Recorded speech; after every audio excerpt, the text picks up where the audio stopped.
Hello everybody, my name is Nicole from LadyPrefersToSave.com, and today for day 12 of Vlogmas, my husband Daniel is joining us for a little discussion about holiday gift giving and how things in our family have transitioned from when we were kids to married to buying for a family and now as minimalists. So we thought we would bring you all along for the discussion and see where it goes. So, you want to start? Yeah. So when I was a kid, the best thing you could get was some kind of toy. Especially when I was younger, and the Atari 2600 had just come out. My dad got carpal tunnel playing Pac-Man. But that was the coolest thing ever. If you got underwear or socks, you kind of like, that was kind of like somebody messed up and you just kind of shuffled past that as quick as you can.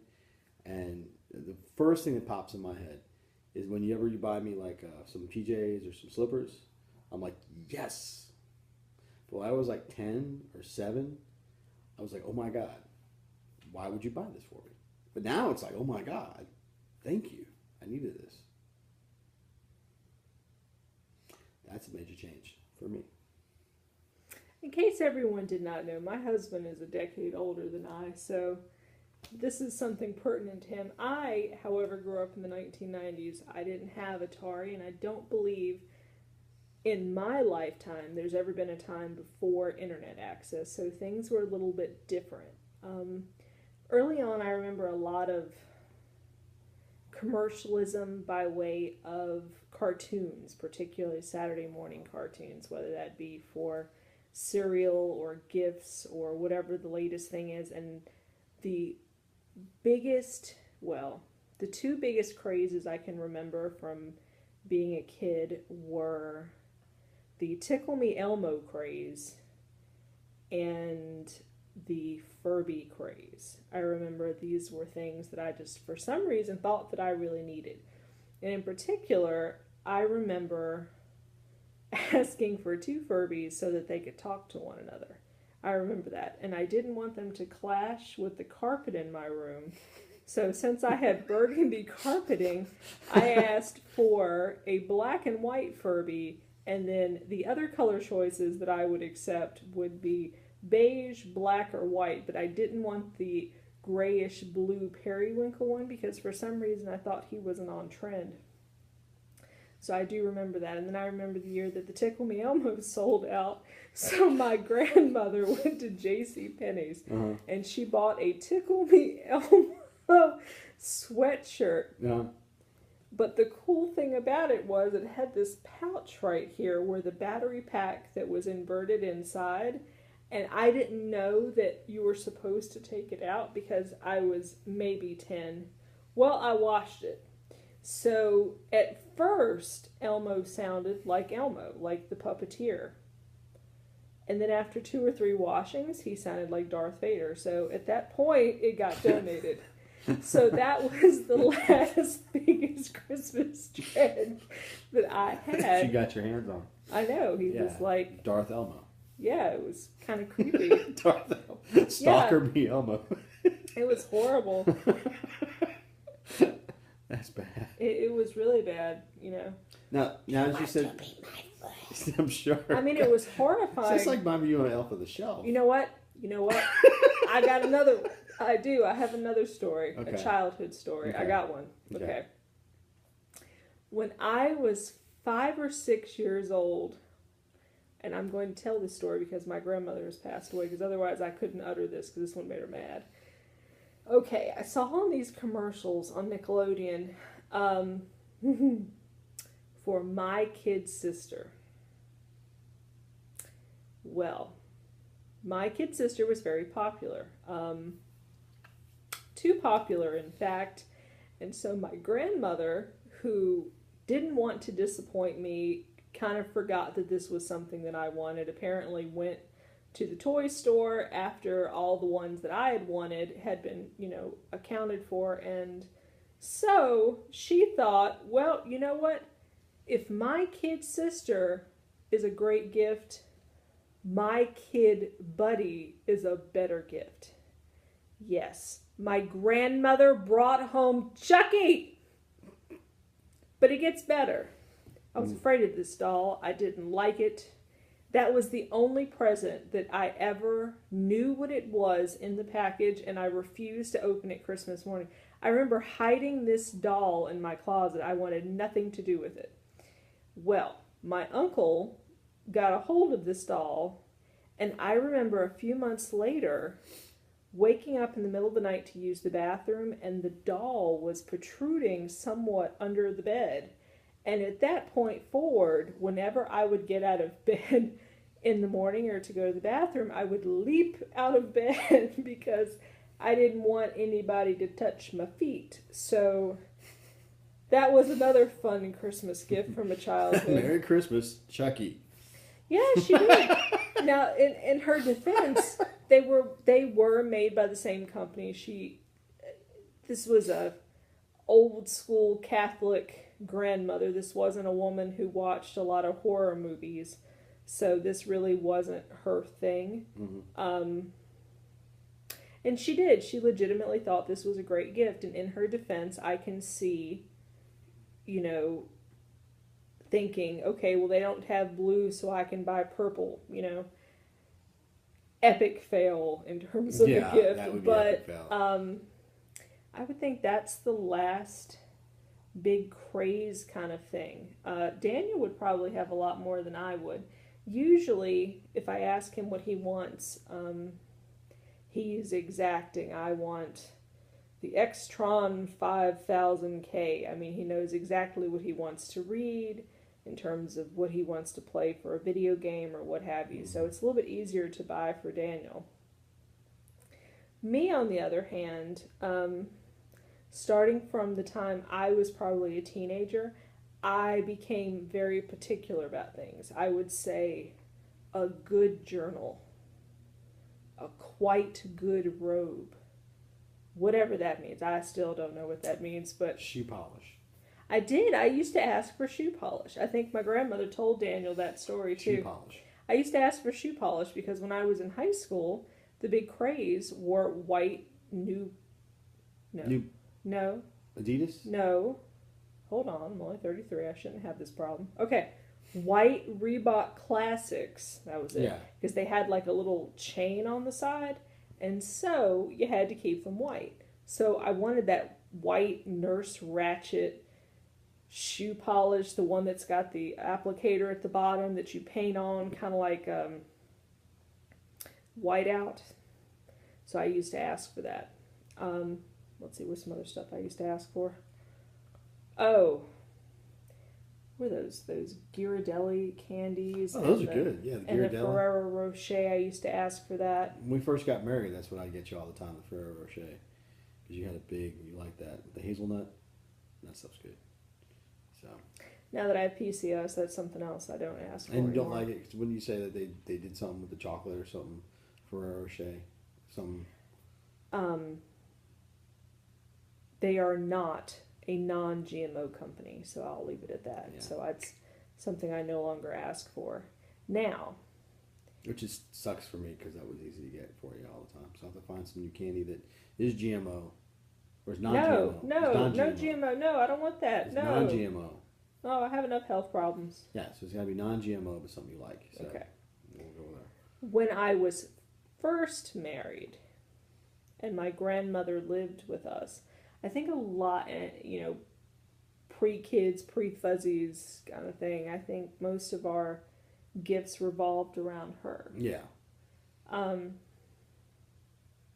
My grandmother had stroke-induced dementia, so she was very childlike during the latter stint of her living with us. And we were newlyweds.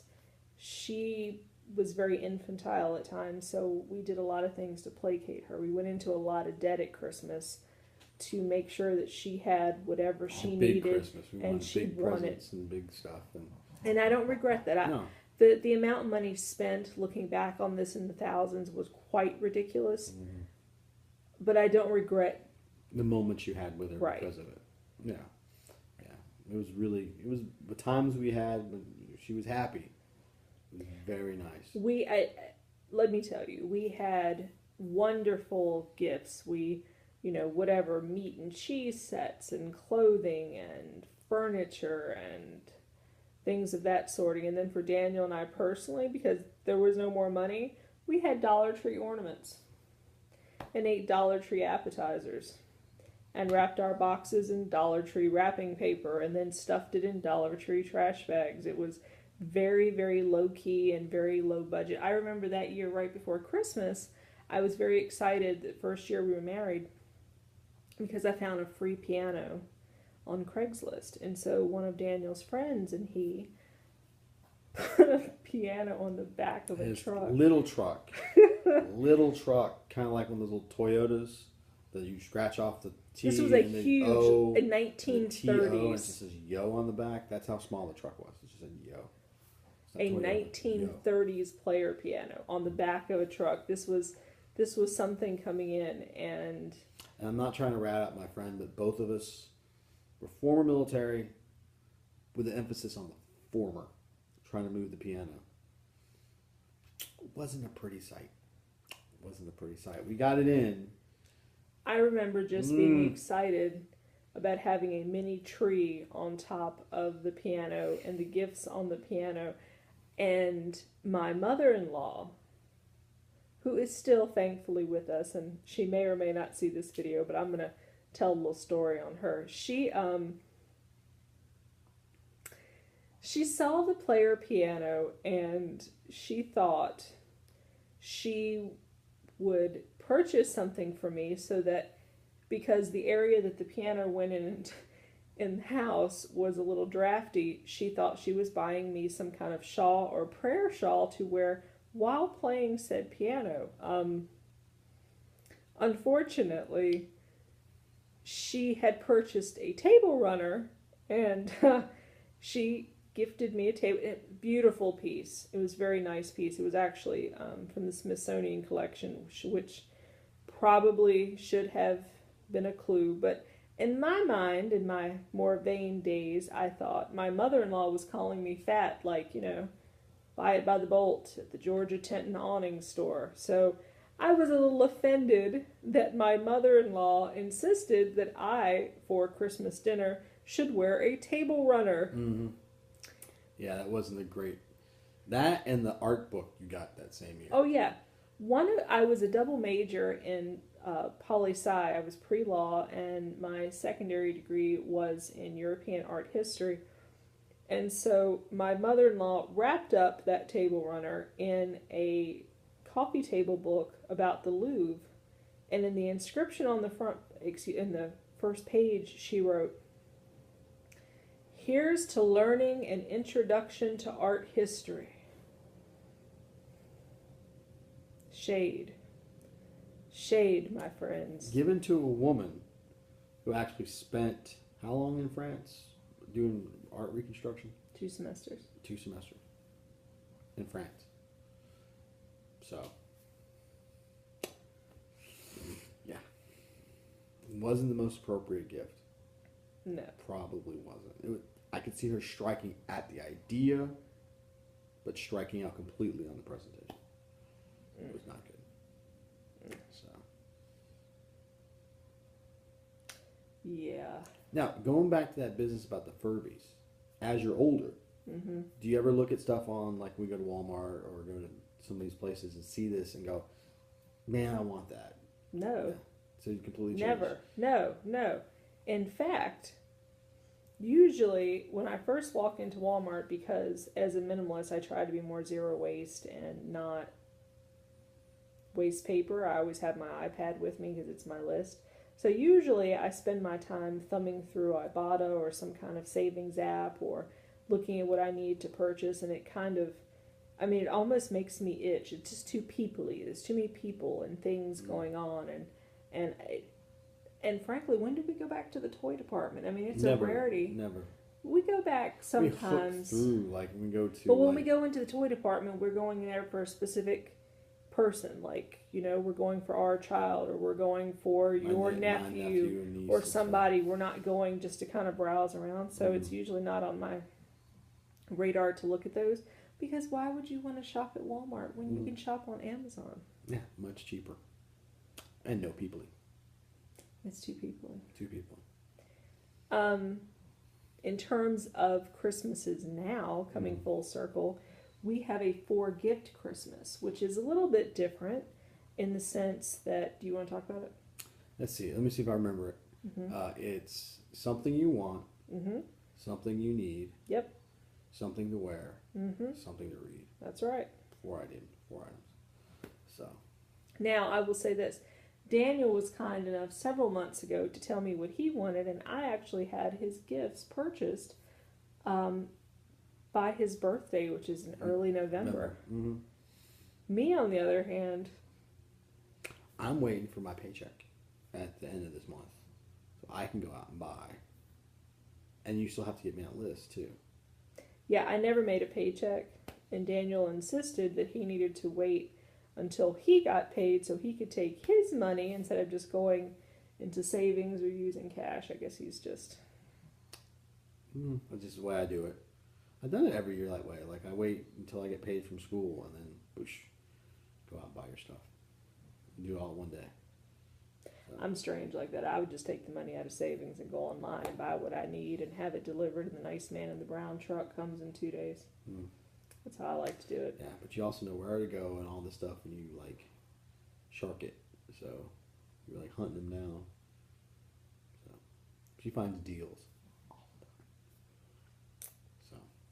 So I guess this year, you know, I was discussing what I wanted for Christmas with Daniel, and he was kind of scoffing at some of the things. So I guess kind of in closing up here, I could discuss some of the, you know, things I thought about asking for. Yeah. Let's see. Things I enjoy. Mason jars. You know, when a husband thinks about buying his wife something, and she's opening the present next to the tree. She goes to the tree, beautifully wrapped present, thinking, this man has thought great and hard about what is in this box. Rip, rip, rip, pops over the top. Oh, baby, just what I wanted. Mason jar. Yeah. Well, it's hard. I'm very particular about clothing.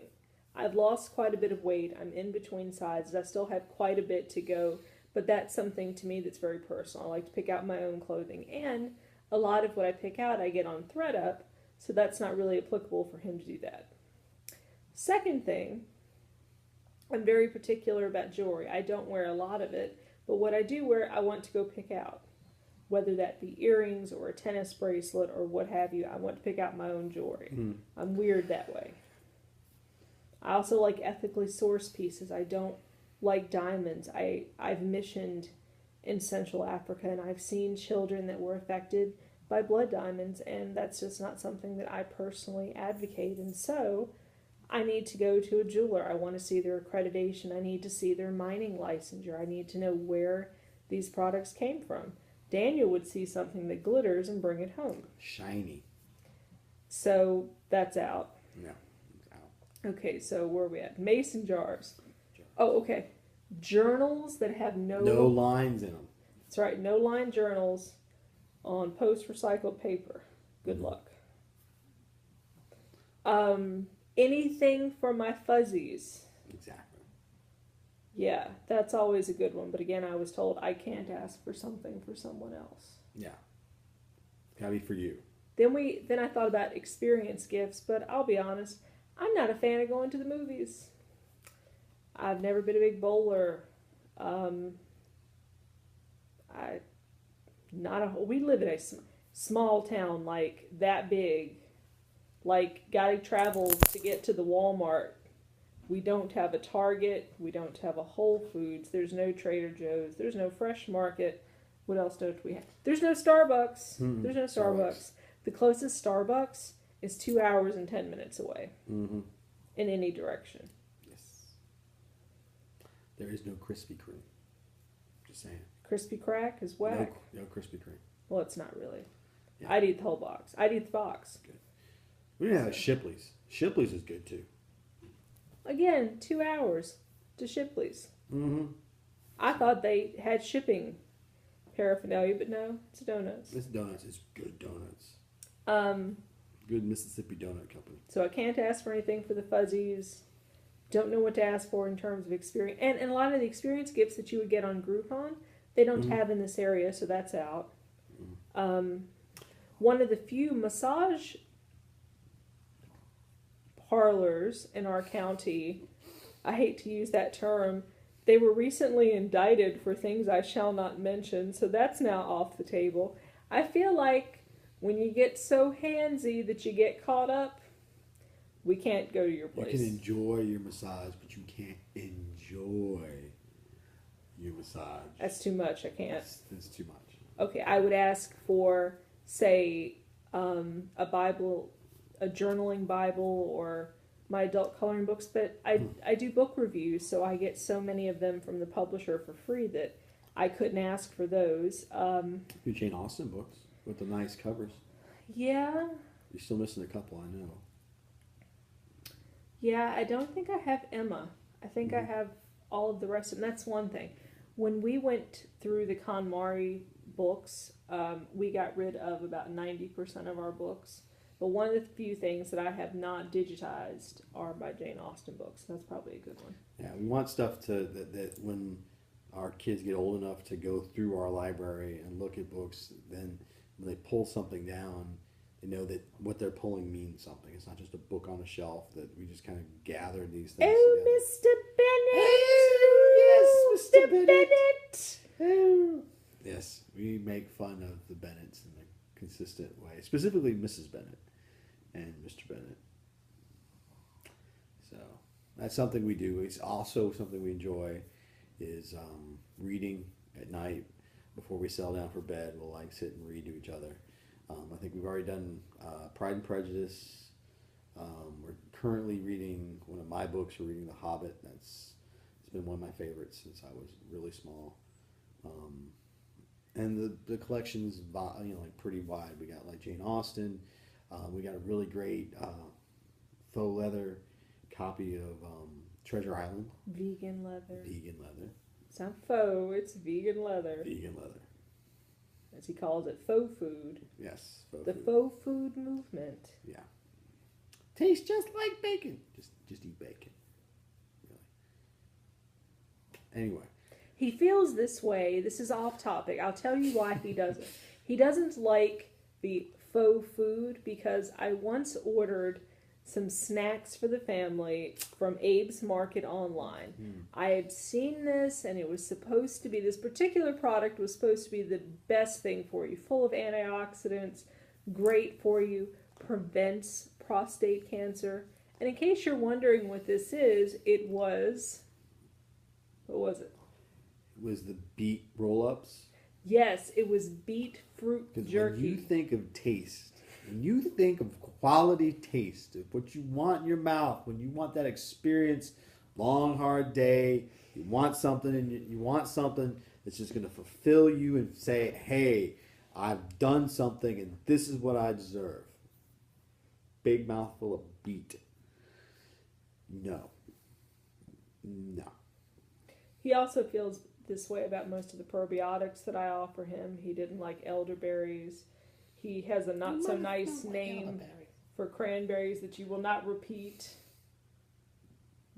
Berries. It's like bass berries minus the B. That's all I'm saying. I think they're wonderful, but that's another thing. Now your chutney's good. Now she can take this with a crock pot and some cranberries and make something with that you can put with turkey or with chicken. And you have to check out her blog because I'm going to try to get her to put it on there. But it's really good. Changed my mind completely about cranberries in that form. But just like, hey, you want some cranberries? No. Ain't going to happen. At least not with me. Let's see. What's something else that I could ask for? Totes, maybe. I like tote bags, like wax line tote bags. I like Tom's shoes. Those are good. It's just really strange since becoming a minimalist, since going through the KonMari books again. I don't really know what to ask for. I just feel very content with my life. There's not a whole lot that I personally need. or want. And usually anything that we do need, you know, we've been very blessed. We've never done without that. I can either go out and buy it, or I can make a plan to figure out how to afford it and save up and purchase it. So if someone's to say, hey, what do you really want? And the biggest thing I can come up with is mason jars, I think we're doing pretty good. Yeah, you're doing exceptionally good. And that's something I've learned since being married, is that Christmas, the gifts you get and the gifts you give to people should be about them.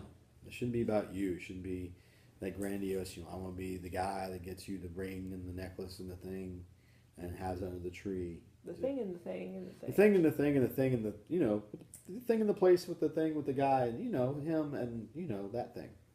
Yeah. That sort of thing. So. Good. I think we're good. So. You know, again, I'm not really sure what to say except minimalism for us really helped us to reevaluate what it means to enjoy Christmas. We spend our time making great meals, baking cookies for coworkers and for neighbors, and enjoying holiday music and movies and books at the library, and going to our community tree lighting. And just this past weekend, where did we go? We went to the Singing Christmas Tree. Singing Christmas at tree. Highland Baptist Church. It was very nice. Mm-hmm. Singing. So it was really good. So I think it comes down to a transition from, it's not what's under the tree that's important. It's who's around the tree that's important. So. I think for me, I enjoy the fact that I have the month leading up to Christmas. And for me, I think that's the most, you know, for a lot of my life, Christmas Day has kind of been a letdown. There's this huge workup, and then it's gone in a matter of a few minutes. And now as an adult, I look at it differently. I enjoy wrapping gifts. I enjoy shopping. I enjoy going out and doing things and having those experiences. The process of feeling joy, the process of being grateful, the process of knowing, you know, as my grandmother used to say, Christmas isn't about you, it's not your birthday. Mm-mm. Mm-mm. To be able to realize that the greatest thing you can lavish in the season is knowing that there was a miracle and a birth on the 25th, and to put things into relation in terms of that. And I think everything else is just kind of secondary, and it's not really as meaningful to me. So I guess I'll have to think about my list, because I still don't know what to ask for. Do you? Mm-mm.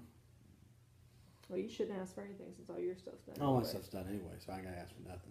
Everybody else is done. Babies, fuzzies, peoples, in-laws, everybody's done. Everything's done. Except mine. Except yours, which will be done on Friday. If I come up with something between now and then. Yeah. Yeah. So I guess that's where we're at. We're enjoying minimalism, and we're enjoying quiet days at home when everybody time else. Together. Time yeah. together. And in those moments when everybody's put to sleep, and even your fuzzies are laying around the house snoring or laying down, flapping their little tails. So we're happy, and we're good, and we're grateful. And I guess that's how minimalism and Christmas has evolved for us since we were children and newlyweds. And this is a couple just together.